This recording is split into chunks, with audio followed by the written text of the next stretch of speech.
So we will solve your doubts, take some of the questions which are very good questions. You can send me the numbers which you are feeling problems in.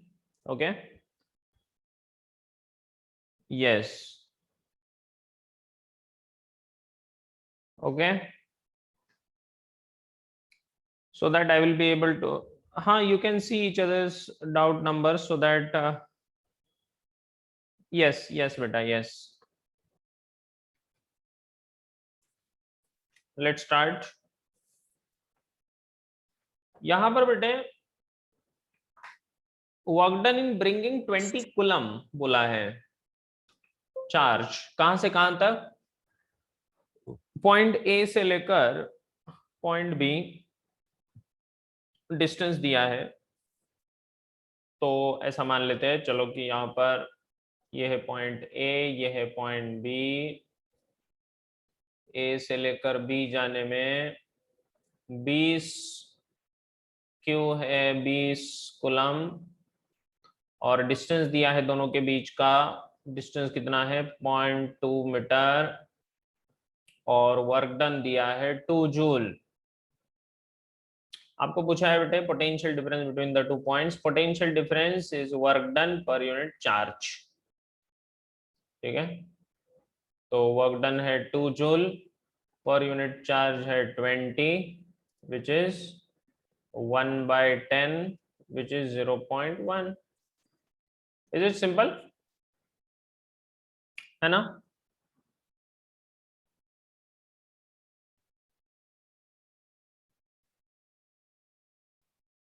ओहो, क्या हुआ?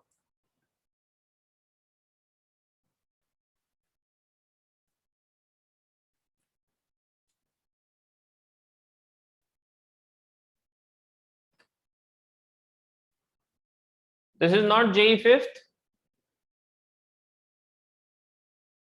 What happened? This is not JE 5th.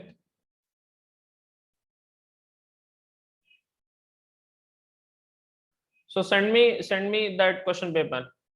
Send me that question paper, Rishikesh. Oh, this is from last exam. Oh, अरे तो ठीक वाला paper भेजो ना, क्या कर रहे हो आप लोग?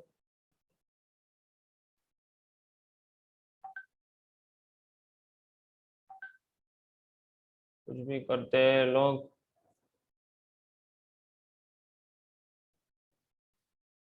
हाँ ठीक है, चलिए, चलो ठीक है, लेकिन कॉन्सेप्ट समझ में आया? आसान था।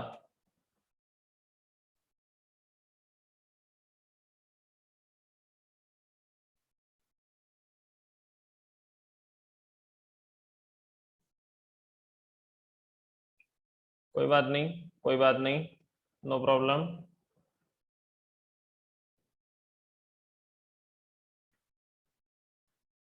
नेक्स्ट क्वेश्चन,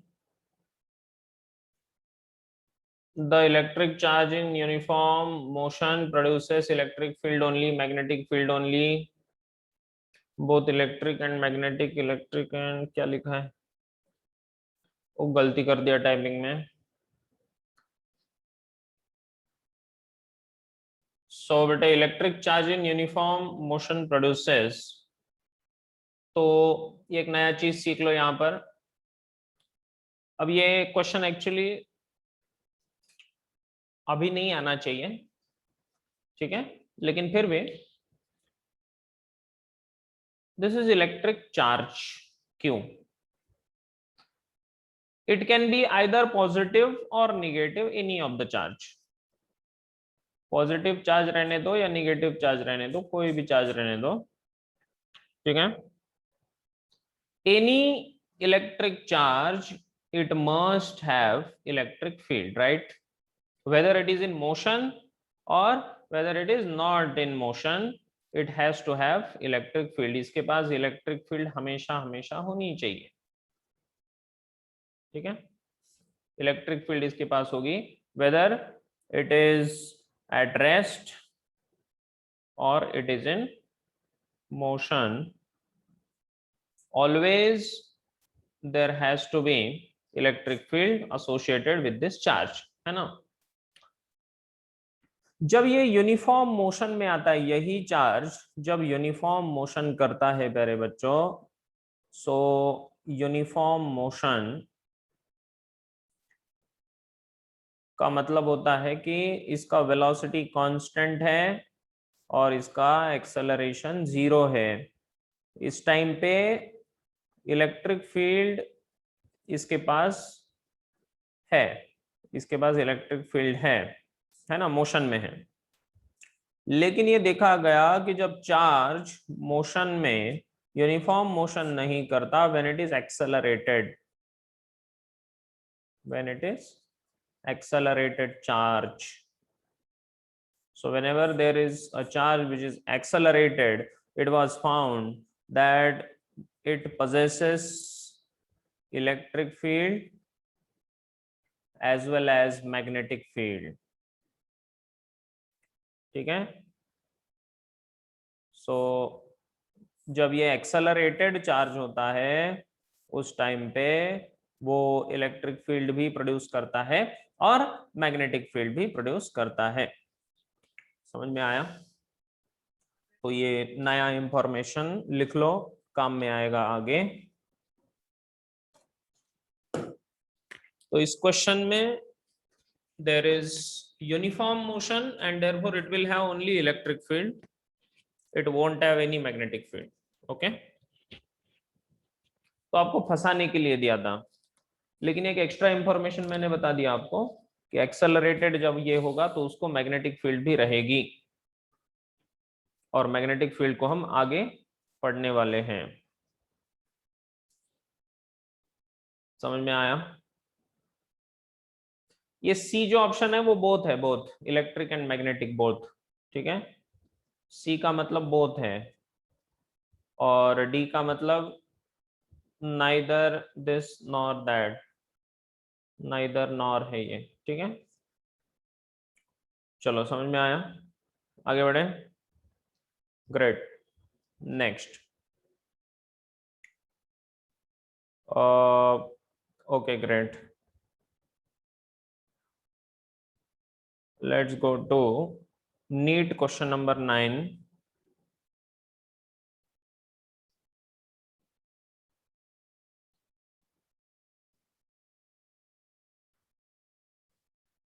बेटे each and every question is important, ठीक है। हर एक क्वेश्चन इंपॉर्टेंट होता है, तो इसलिए हर एक क्वेश्चन को आप समझने का ट्राई करिए। जेई वाले नीट के भी क्वेश्चन को अच्छे से समझने का ट्राई करिए आप लोग, ओके। चलो नेक्स्ट क्वेश्चन चलते हैं। See this question, the identical charges minus q are placed at each corner of a cube of side b, then the electric potential energy of charge plus q which is placed at the center of the cube will be। अब cube की बात चल रही है यहाँ पर। अब जब क्यूब की बात चल रही है तो क्यूब को ड्रॉ कर देते हैं।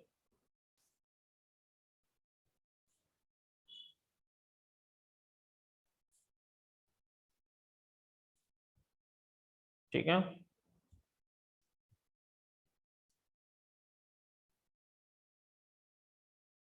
ये देखिए क्यूब बन गया।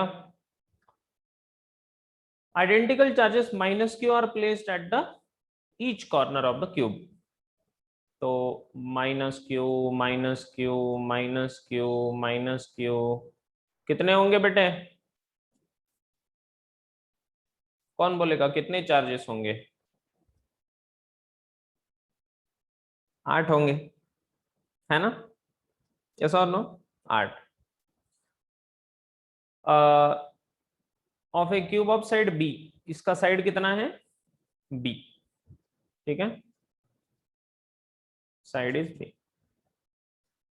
Then the electric potential energy of charge plus Q, electric potential energy of charge plus q which is placed at the center of the cube will be।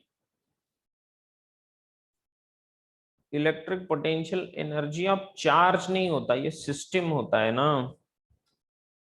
Electric potential energy of system होनी चाहिए, ठीक है कोई बात नहीं। तो basically plus Q charge को centre में रख दिया, ठीक है, placed at the centre of the cube. Cube के सेंटर में प्लस क्यू चार्ज को हमने रख दिया।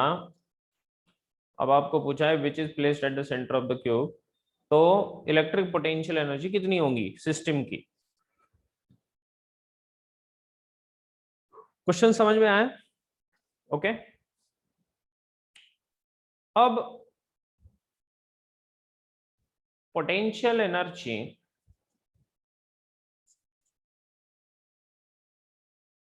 प्लस क्यू चार्ज की, ओके प्लस क्यू चार्ज की बस पोटेंशियल एनर्जी की बात चल रही है, ठीक है चलो। तो एक काम करते हैं,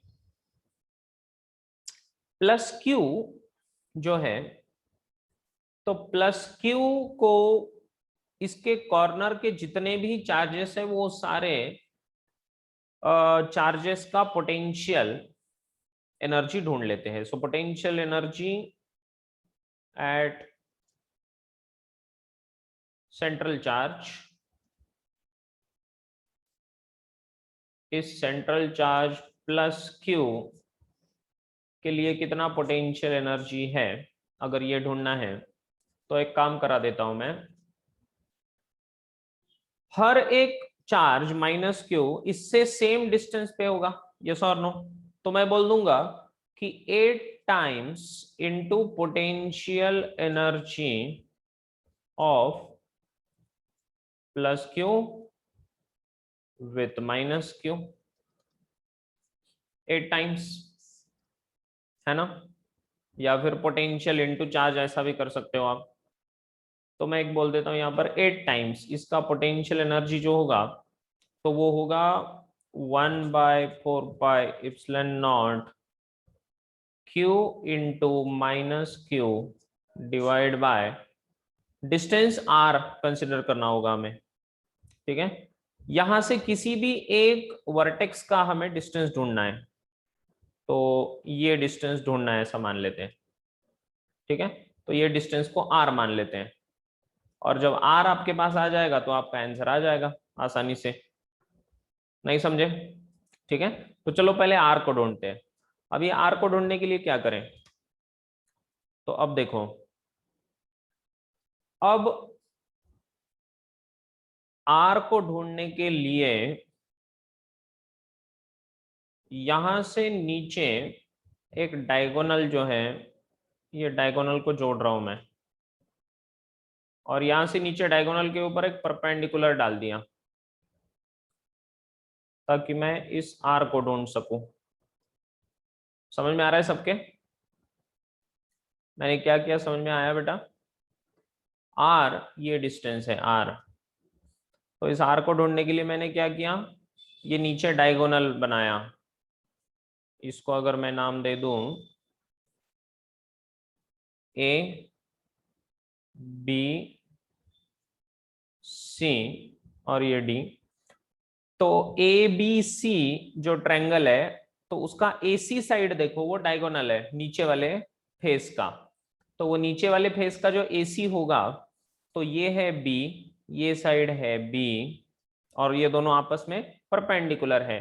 तो ए सी क्या होगा, तो यहां पर होगा A C square is equal to A B square plus B C square. तो ए सी स्क्वायर कितना होगा बेटे, B square plus B square, तो ये बन गया 2b²। तो ए सी बन गया √2b। यहां तक समझ में आया क्या? ए सी कितना हुआ, √2b, लेकिन हमें कितना चाहिए, उसका आधा। इस पॉइंट को नाम दे देते हैं m, और ये सेंटर को नाम दे देते हैं ओ, सेंटर को मैं ओ नाम दे रहा हूं। m उसका मिड पॉइंट है, नीचे परपेंडिकुलर ड्रॉ किया ना हमने। समझ में आ रहा है कि नहीं आ रहा है? तो am जो होगा, it is half of AC, AC का आधा हो जाएगा वो, इसीलिए कितना बनेगा, ये बनेगा √2b डिवाइड बाय 2। जो बनेगा b/√2। ठीक है, यहां तक समझ में आया आपके? am समझ में आया। OM क्या होगा? OM is the mid point, O is the mid point, तो ये आधा हो जाएगा, तो B का आधा b/2, तो OM हो जाएगा, OM हो जाएगा b/2। तो अब इस ट्रायंगल में देखो, in triangle AOM, triangle AOM को देखो, ट्रायंगल AOM में बेटे AO square is equals to AM square plus OM square. AO मतलब है आपका R square is equals to AM है आपका b/√2, तो ये b²/2 प्लस OM कितना b/2, तो ये b²/4। तो R² कितना बना? ये बना 2b² plus b² which is 3b²/4। तो R बनेगा बेटे √3b/2। R कितना बना? √3b/2। यहां तक समझ में आया कि नहीं बोलो? R कैसे ढूंढा हमने, ये समझ में आया क्या? समझ में आया हो तो बोलो क्लियर। 3D डायग्राम में थोड़ा सा इमेजिन करना पड़ेगा, 3 डायमेंशनल फिगर है बेटा। क्यों भाई? है ना, 3 डायमेंशनल है जी, 3 डायमेंशनल। बोलो बोलो बोलो, समझ में आया कि नहीं आया बोलो? अगर नहीं आया हो तो डाउट पूछो, कौन सा नहीं समझ में आया?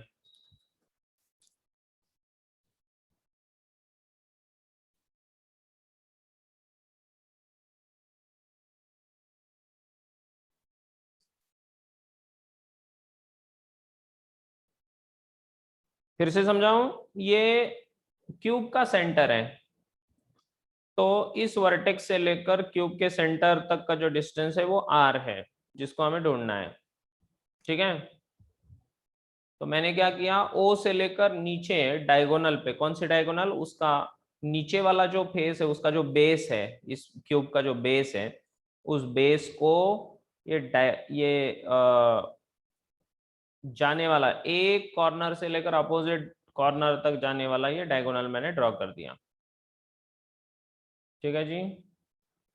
और O से लेकर नीचे परपेंडिकुलर ड्रॉप कर दिया मैंने, ये देखो M पॉइंट, जो AC को हाफ में डिवाइड करेगा, AC को हाफ में डिवाइड करेगा। करेगा कि नहीं करेगा? हाँ जी। ठीक है, फिर हमने क्या किया, फिर ABC जो ट्रायंगल बनेगा वो राइट एंगल ट्रायंगल है, तो AC² equals to AB² plus BC²। ठीक है, तो AC कितना बना? √2b। उसके बाद AM उसका आधा है, तो AM उसको आधा कर दिया हमने। ठीक है, और फिर ये जो ट्रायंगल हमने कंसिडर किया AO² equals to OM² plus AM², ये OM क्या होगा? b/2 होगा, आधा। आधा होगा क्योंकि वो सेंटर में है, सेंटर से नीचे आधा। समझा? और फिर AOM ट्रायंगल को ले लिया। AOM ट्रायंगल देखो, AOM देखो, AOM, AOM में AO² प्लस AM², ये AM² प्लस OM², तो ये R² plus B²/2 plus B²/4, क्योंकि OM का स्क्वायर कर दिया, b/2 का B²/4 ऐड कर दिया, तो R बन गया √3b/2। बोलो कौन से स्टेप में डाउट है? अगर समझ में आया है तो मुझे बताइए कि आपको समझ में आया है, जो स्टेप क्लियर, कम ऑन। और अगर नहीं आया है तो बोलो कि कौन सा स्टेप नहीं समझ में आया, बोलो। Yes, come on. क्लियर? कहीं भी डाउट है तो पूछो बेटे, पूछो। ग्रेट।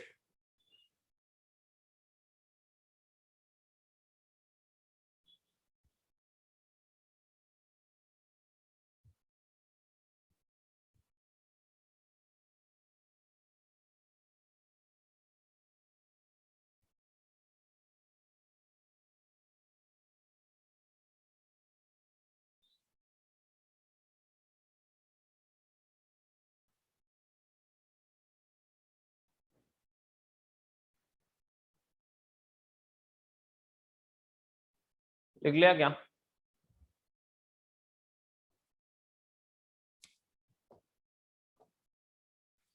बस आगे आप सॉल्व कर सकते हो, अभी एकदम आसान है अभी।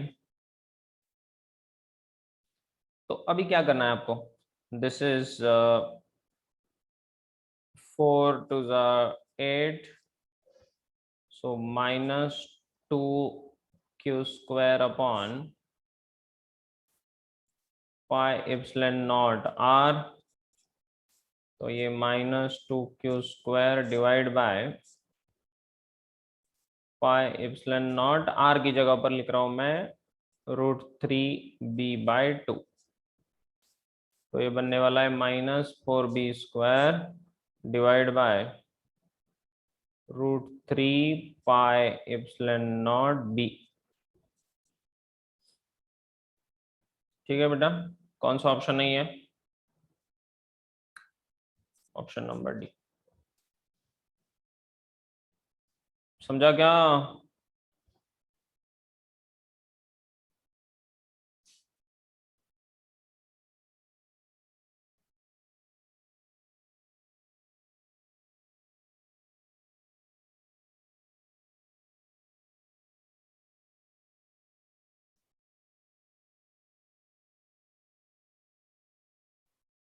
बाकी लोग बोलो, समझ में आया कि नहीं आया? Everyone, everyone has to reply बेटे। Let's go to next.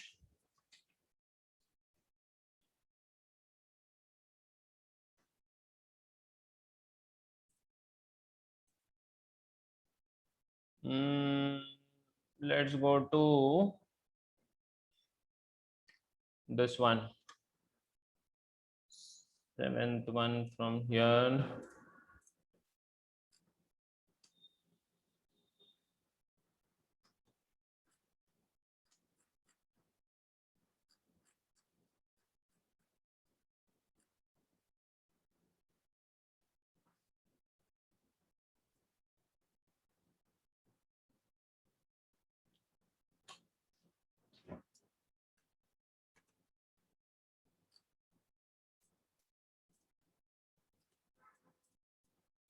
ये क्वेश्चन है बेटा। देर आर 4 चार्जेस, आपको ये ऐसे 4 चार्जेस दिए हैं and they are placed like this. Okay, आपको बोला है कि 5 सेंटीमीटर इसका साइड है। ये जेई का क्वेश्चन है, ठीक है। So if Q is 1 microcoulomb, then the electric field intensity at the center will be, ठीक है। इसके सेंटर पे इलेक्ट्रिक इंटेंसिटी कितनी होगी ये पूछा है, ठीक है। अब देखो, ध्यान दो सब लोग। तो बेटे एक काम करते हैं, पहले मैं ऐसे इसको ज्वाइन कर लेता हूं और हमें इलेक्ट्रिक फील्ड ढूंढनी है, ठीक है। अब ध्यान से सुनिए, पॉजिटिव चार्ज की इलेक्ट्रिक फील्ड उससे बाहर निकलती है, यस और नो? तो ये Q की जो इलेक्ट्रिक फील्ड होगी वो होगी इस दिशा में। This is the electric field due to Q। तो इसको E1 नाम दे रहा हूं मैं, ठीक है। प्लस 2Q की इलेक्ट्रिक फील्ड इस दिशा में होगी, इसको मैं नाम दे देता हूं E2। -2Q की उसकी तरफ होगी, खुद की तरफ, इसको नाम दे देते हैं E3। और इस -Q की अपने खुद की तरफ, इसको नाम दे दिया E4। ये है 1, ये है 2, ये है 3, ये है 4, ऐसे नाम दे दिए हमने। समझ में आया? अब देखो, अब E1 जो है, E का फॉर्मूला जनरली क्या होता है? E का फॉर्मूला, ई का फॉर्मूला होता है 1/4πε0 क्यू बाय आर स्क्वायर, ये फॉर्मूला होता है। तो अगर आप E1 को देखो तो E1 राइट साइड में है, मतलब इधर है नीचे की तरफ, और E2 ऐसे ऊपर की तरफ जा रहा है। तो E2 जो होगा वो 2Q होगा, सबका डिस्टेंस तो सेम ही है, R R R R सबका डिस्टेंस सेम होगा। तो अगर सबका R सेम है तो E2 ज्यादा होगा E1 से, E1 छोटा होगा, E1 के पास Q है और E2 के पास 2Q है। तो चलो इधर लिख ही देता हूं, E1 is Q by R square, और E2 जो होगा 1/4πε0 2Q बाय आर स्क्वायर। और दोनों में से, तो 2Q में से एक Q कैंसिल हो जाएगा, E1 कैंसिल हो जाएगा E2 से, ठीक है।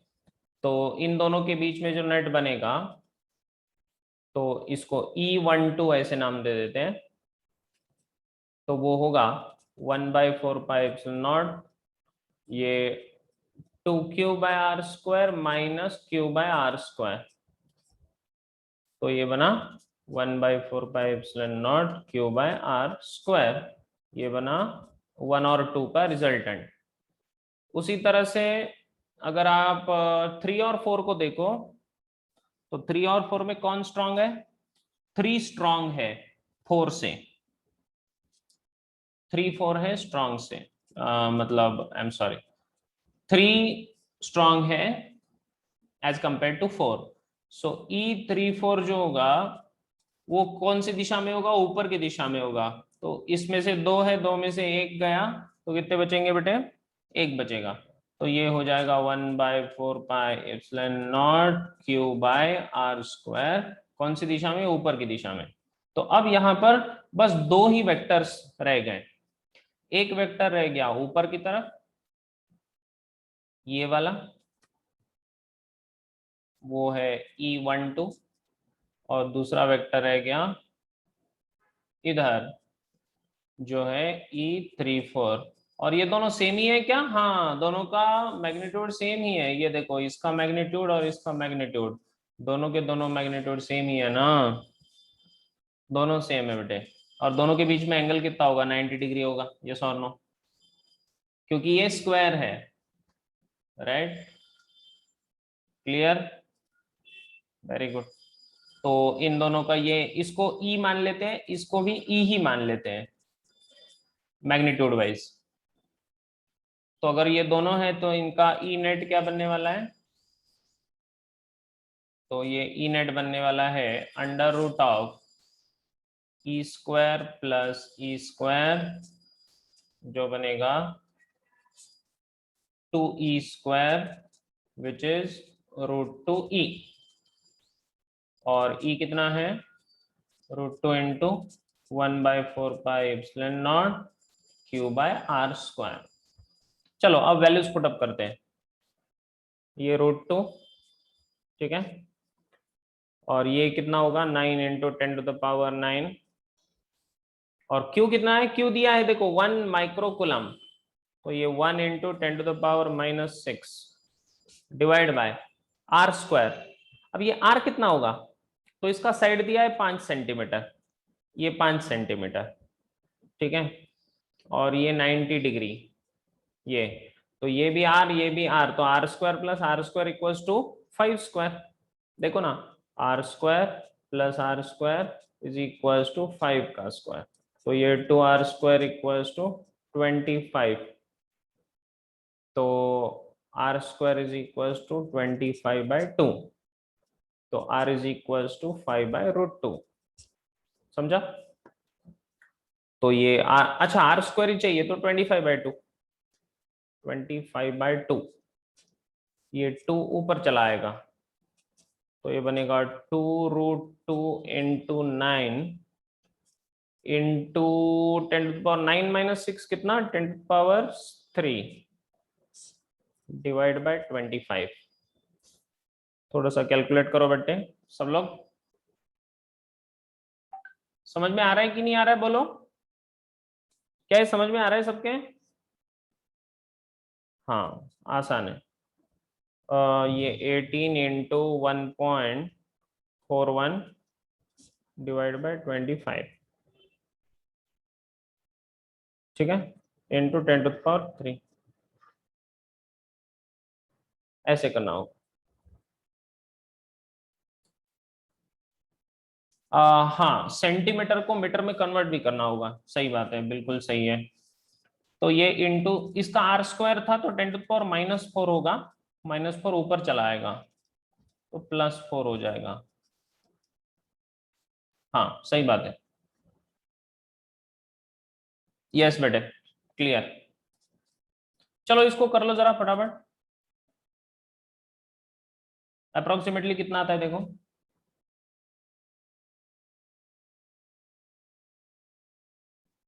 अगर ये 1.5 अप्रोक्सीमेटली पकड़ा जाए, 1.5, तो ये हो जाएगा 18 + 9 इज 27, ठीक है, डिवाइड बाय 25 इंटू 10⁻⁷। तो ये 1 पॉइंट समथिंग, ठीक है, 1.02 इंटू 10⁻⁷ होगा। और इसका डायरेक्शन किधर, अपवर्ड, ऐसा है क्या? हाँ है। देखो मैंने अप्रोक्सीमेटली कर लिया, और ऊपर होगा ये ऐसे, इनका रिजल्टेंट ई नेट,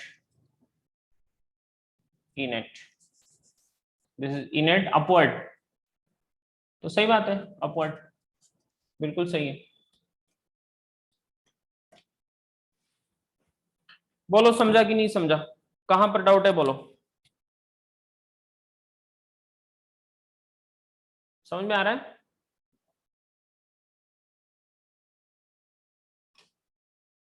हाँ, yes it requires little more time, समझता हूं मैं, टाइम लग जाता है, लेकिन जितना आप फास्ट करेंगे तो, प्रैक्टिस जिसको हो जाएगा तो आराम से कर सकते हैं आप लोग, प्रैक्टिस से। हाँ थोड़ा लंबा था, लेंदी था, मैं मानता हूं, लेंदी था थोड़ा सा, सही बात है।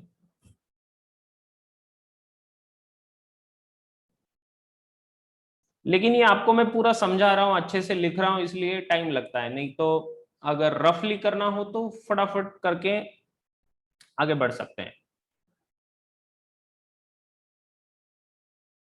समझे क्या?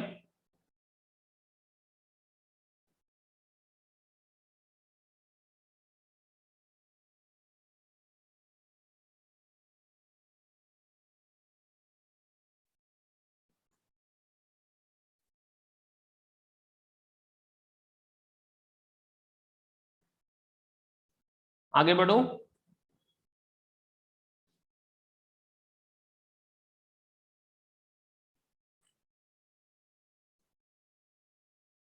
चिंता मत करो, सारे क्वेश्चन सॉल्व करके दूंगा, don't worry, don't worry. Yes.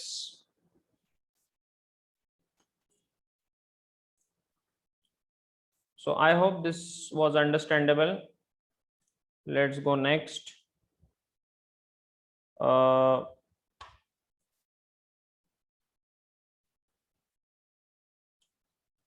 so I'm taking some of the problems from here.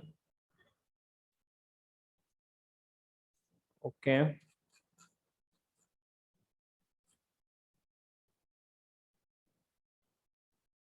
Okay, let's take these two problems. पहले इसको ले लेते हैं।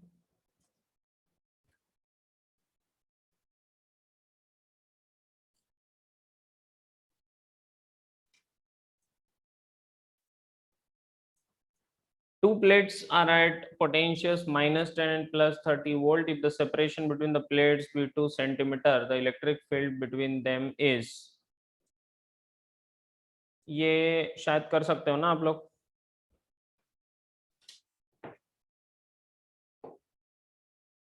तो ये मैंने आपको बोला भी था, देखो दो प्लेट्स हैं,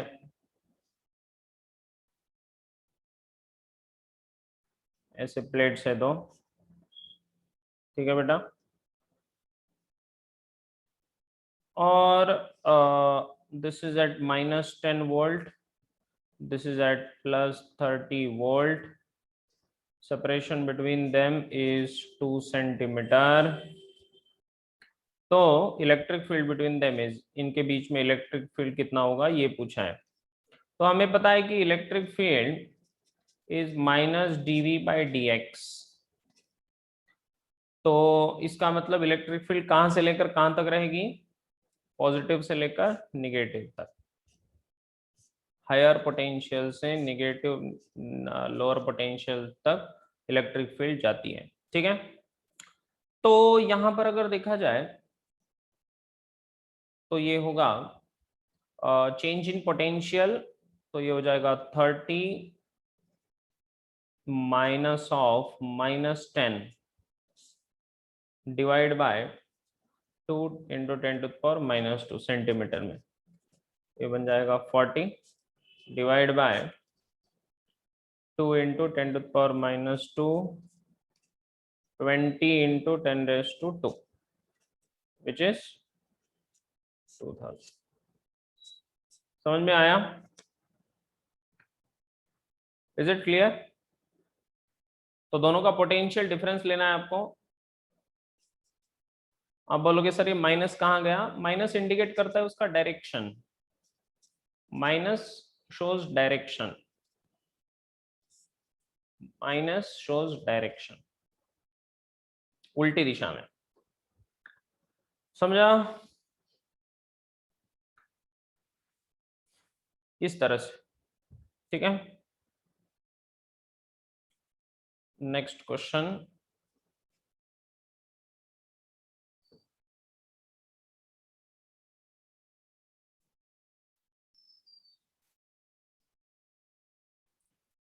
ये क्वेश्चन देखिए कैसा क्वेश्चन है।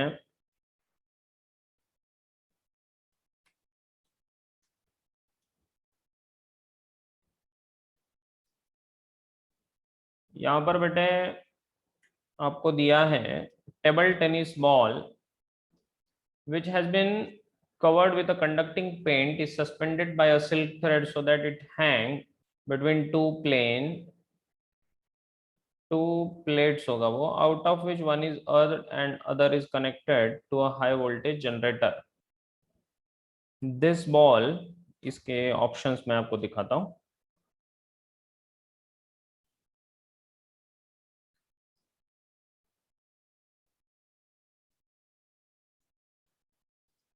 So these are the options. This ball is attracted towards high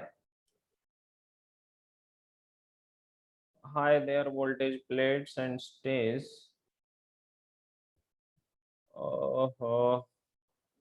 hangs without moving, swings backward and forward, hitting each plate in turn, is attracted to earth the plate and stays there. ये typing में बहुत ज्यादा problem कर दिया है, कोई बात नहीं।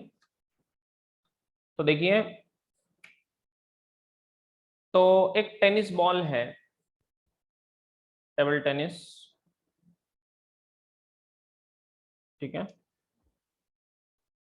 और ये कंडक्टिंग पेंट है, इसका मतलब कंडक्टिंग स्फीयर बन गया है, कंडक्टिंग स्फीयर बन गया। तो इसके ऊपर जो चार्जेस है, तो इस तरह से ये चार्जेस इसके ऊपर रहेंगे, करेक्ट है ना, is suspended by a silk thread so that it hang between two plates out of which one is earthed. अच्छा, तो it is between two plates,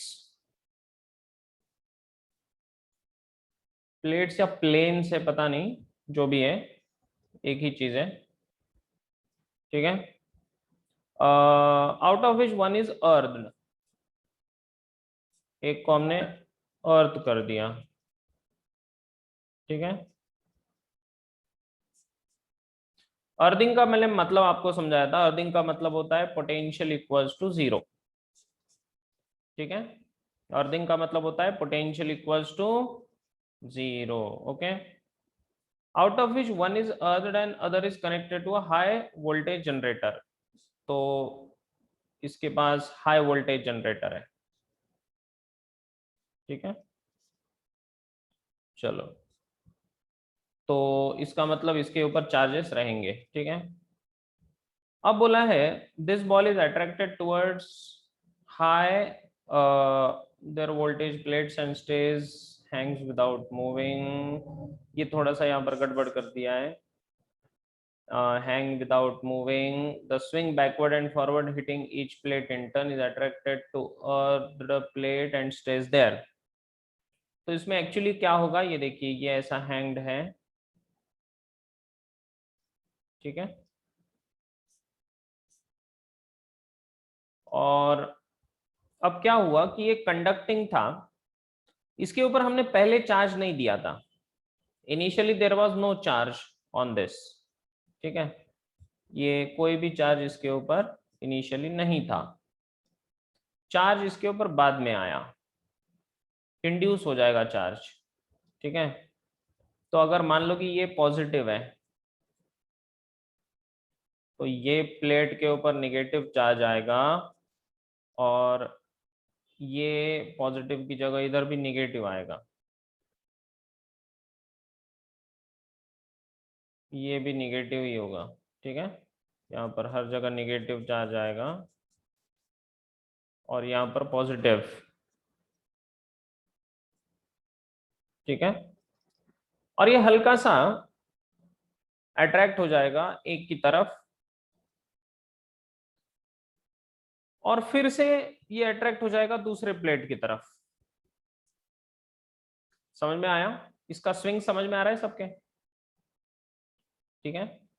so this swing will be like this, ठीक है। सो इसमें swing करेगा ये।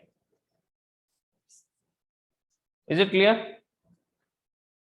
ठीक है बेटा। तो इसका जो सिंपल हार्मोनिक मोशन है, तो इसमें मैं सिंपल हार्मोनिक मोशन लेने वाला हूं, simple harmonic motion in electrostatics. तो इलेक्ट्रोस्टैटिक्स में सिंपल हार्मोनिक मोशन कहाँ कहाँ पर आता है, तो उसके कुछ एग्जांपल्स मैं लेने वाला हूं, ठीक है। I am going to take it, no problem. Great.